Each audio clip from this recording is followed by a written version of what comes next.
Viewers, আজকে আপনাদের সামনে রেসার নিয়ে আলোচনা করার জন্য উপস্থিত হলাম। প্রথমে জানতে হবে রেসার কি।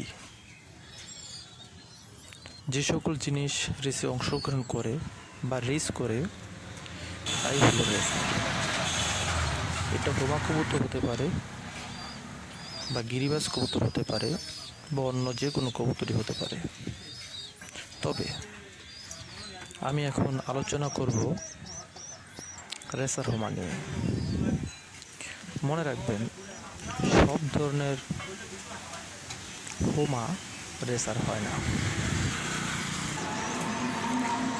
হোমা কবুতরের মধ্যে বিশেষ কিছু বৈশিষ্ট্য থাকার কারণে একে রেসার বলা হয়। এর বৈশিষ্ট্যগুলো হলো: 1. চোখের চারপাশে ঘেয়ার না থাকা, তবে ঘেয়ার থাকলেও তা দেখতে শুকনো মনে হওয়া। 2 নাম্বার, পায়ের নখ বড় এবং বাঁকা হওয়া।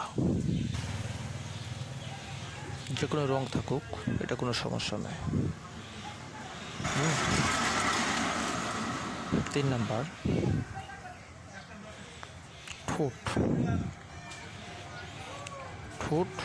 বাঁকা হওয়া এবং 4 নাম্বার, ঠোঁটের বাঁকানো অংশের উপর থেকে মাথার তালু পর্যন্ত সমতল থাকা। অর্থাৎ একটা মেসেল কার্ড যদি আপনি এর মধ্যে ধরেন, যদি মাঝখানে কোনো গ্যাপ না থাকে।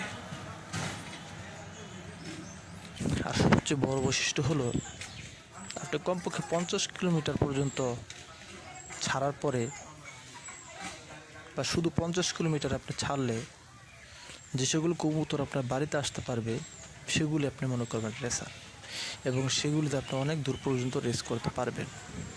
আর যেগুলো রেসার না, এর মধ্যে সেগুলো মাইর খেয়ে যাবে বা হারিয়ে যাবে, অথবা পরে আপনার বাড়িতে আসবে, সেটাকে রেসার মনে করা যাবে না।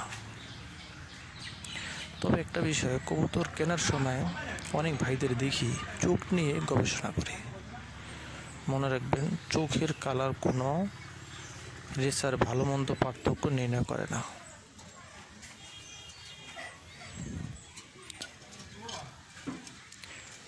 কারো পছন্দ হতে পারে সাদা, লাল, হলুদ, যে কালার হোক না কেন, এটা শুধু তাদের বংশকে চিহ্নিত করে, এছাড়া কিছুই না। তবে বর্তমান সাদা চোখ বা সাফ চোখ হলে একটু বেশি সুন্দর দেখায়। আবার পরে দেখা হবে।